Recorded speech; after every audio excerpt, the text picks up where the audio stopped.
آگے پیچھے انسانوں کا سمندر ہے اور یہ درمیان مسجد میں بیٹھا پیر جیلانی کا درس سن رہا ہے، پریشان ہو گیا، کپڑے خراب ہو گئے تو مسجد بھی خراب ہوگی، کیا کروں گا، بول بھی نہیں سکتا، شاہ صاحب درس دے رہے ہیں، کس کو کیا کہوں۔ اس نے اپنے دل ہی دل میں پیر جیلانی کو پکارا۔ پیر جیلانی نے فوراً اپنے سر سے عمامہ اتارا اور پھینک کے مارا۔ وہ عمامہ اڑتا ہوا آیا اور اس مرید کے اوپر گرا۔ جو ہی پیر جیلانی کا عمامہ گرا، اس نے آنکھیں کھولی تو جنگل میں بیٹھا تھا۔ قضائے حاجت سے فارغ ہوا، قریبی چشمہ تھا، دو کے طہارت بھی بالکل 0 میٹر ہو گیا۔ اچانک خیال آیا کہ میں تو ادھر مسجد میں بیٹھا پیر جیلانی کا درس سن رہا تھا اور یہ کہاں جنگل میں، اور معاملات بھی ٹھیک ہو گئے، پیمپر کی ضرورت نہیں پڑی۔ ابھی یہ تصور دل میں کیا تھا کہ میں تو پیر جیلانی کے درس میں تھا، یک لخت آنکھ کھلتی ہے تو دیکھتے ہیں پھر وہیں پر بیٹھ رہا ہے اور صفحے بھی خراب نہیں ہوئی۔ پھر فرماتے ہیں اسی مجلس میں ایک شخص تھا اور وہ بڑے پائے کا بزرگ تھا، اللہ کا ولی تھا، وہ 70,000 کے بیچ میں بیٹھا ہوا ہے اور انہیں انتہائی حاجت محسوس ہو رہی ہے، شدت سے حاجت ضرورت محسوس ہو رہی ہے۔ وہ ٹوائلٹ جانا چاہتے تھے، اجابت خانہ بیت الخلا جانا چاہتے تھے۔ انہوں نے اپنی اجابت کو کنٹرول کرنا چاہا، جتنی دیر کنٹرول کر سکتے تھے کرے، لیکن اجابت اب اپنی انتہا کو پہنچی، شدت انتہا کو پہنچی تو بڑے بے چین ہو گئے، کیونکہ اب 25-50 آدمی ہو تو ایسا ہٹا کے نکل جائیں گے، ادھر پلٹے تو 20,000، ادھر پلٹے تو 40,000، پیچھے دیکھے تو 50,000، کہاں سے جائیں گے؟ بیچ میں بیٹھے ہوئے، ضرورت آ رہی ہے، بے چین و بے قرار ہو گئے۔ اسی بے قراری کے عالم میں غوث پاک سرکار کی طرف متوجہ ہوتے ہیں، سرکار اب میں کیا کروں؟ دوران بیان غوث پاک سے عرض کرتے ہیں اب میں کیا کروں؟ ضرورت محسوس ہو رہی ہے اور انتہا شدت کے ساتھ۔ غوث پاک سرکار حالانکہ انہوں نے آواز نہیں دی، بس خالی اندر آپ کی طبیعت میں محسوس ہوتا ہے غوث پاک کیا کروں؟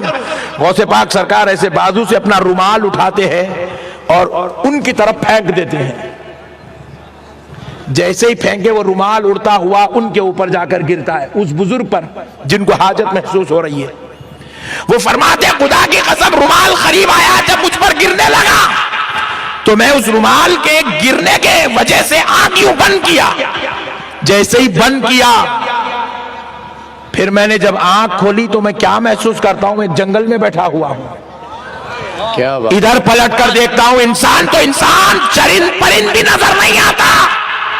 تو مجھے شدت سے ضرورت آ رہی تھی، میں نے ایک کونا دیکھا اور وہاں ضرورت کر لی، ضرورت سے فارغ ہوا، پھر ایک جگہ گیا، پانی ملا، وہاں سے وضو بھی کر لیا، وضو کر کے پھر میں نے سوچا کہ بھئی میں کہاں ہوں؟ غوث پاک کی مجلس میں تھا، یہاں کہاں گا؟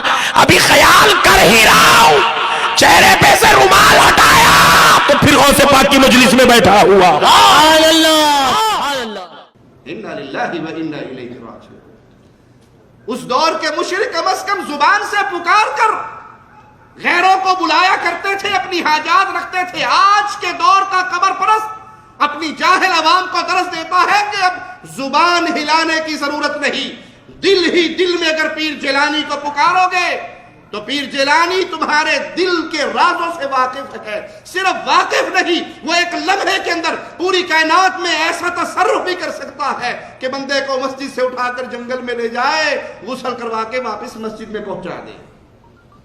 انا للہ و انا الیہ راجعون۔ یہ شرک کی وہ غلاظتیں ہیں جس میں گرفتار ہونے کے بعد آج اسلام اگرچہ غالب ہے لیکن اسلام کا نام لینے والے اکثریت مغلوب ہو رہی ہے، کیونکہ وہ رسول اللہ صلی اللہ علیہ وسلم کے پیغام توحید کو بھلا چکے ہیں۔ ان کو پیغام کیا تھا؟ ان کو درس کیا تھا کہ تم نے جب بھی پکارنا صرف ایک اللہ کو پکارنا، جب مانگنا ایک اللہ سے مانگنا، سوالی بننا تو اللہ کے سامنے کلام الہی کے انداز پہ غور کرو۔ وَإِذَا سَأَلَكَ عِبَادِي عَنِّي فَإِنِّي قَرِيبٌ۔ اے محمد صلی اللہ علیہ وسلم، جب میرے بندے میرے بارے میں آپ سے سوال کریں تو پھر اللہ بہت قریب ہے۔ اللہ کے بارے میں سوال ہو، اللہ کہاں ہے؟ تو مالک نے پیارے نبی صلی اللہ علیہ وسلم کو حکم نہیں دیا کہ قل آپ کہہ دیجئے، حالانکہ کلام الہی کا انداز بالکل یہی ہے۔ اگر آپ کچھ آیات پہ غور کریں، یسألونک عن الساعة قل انما علمها عند ربی، اے نبی صلی اللہ علیہ وسلم یہ آپ سے قیامت کے بارے میں پوچھ رہے ہیں، آپ ان کو جواب دیں کہ اس کا علم میرے رب کے پاس ہے۔ یسألونک عن الانفال قل، اے نبی جواب دو، یہ سوال کر رہے ہیں آپ جواب دو۔ یسألونک عن الخمر، یہ شراب کے بارے میں، جوئے کے بارے میں سوال کر رہے ہیں، قل جواب دو۔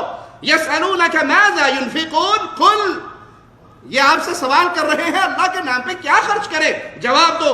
یسألونک عن الجبال، یہ پہاڑوں کے بارے میں سوال کر رہے ہیں، فقل، ان کو جواب دیجئے۔ قرآن حکیم کا انداز ہی یہ تھا، لوگ سوال کرتے ہیں، اللہ کہتا ہے نبی جواب دو، لیکن جب پکار کا معاملہ آیا، بندے اللہ کے بارے میں سوال کرے تو مالک کا انداز تبدیل ہو گیا۔ وَإِذَا سَأَلَكَ عِبَادِي عَنِّي، میرے بندے میرے بارے میں سوال کریں تو قل کے وسیلے کو بھی ہٹا کر مالک نے خود جواب دیا، فَإِنِّي قَرِيب، میں بندوں تمہارے بہت قریب ہوں، شاہ رگ سے بھی زیادہ میرے رب کی رحمت تمہارے قریب ہے۔ تنہائی میں پکارو، آہستہ سے پکارو، دل میں پکارو، زبان پہ نہ لے کر آؤ، دل ہی دل کی دنیا میں اپنے رب کے سامنے اپنی پریشانی اور غم کو رکھو، وہ رب تمہاری بات سننے پر قادر ہے، تمہیں عطا کرنے پر قادر ہے۔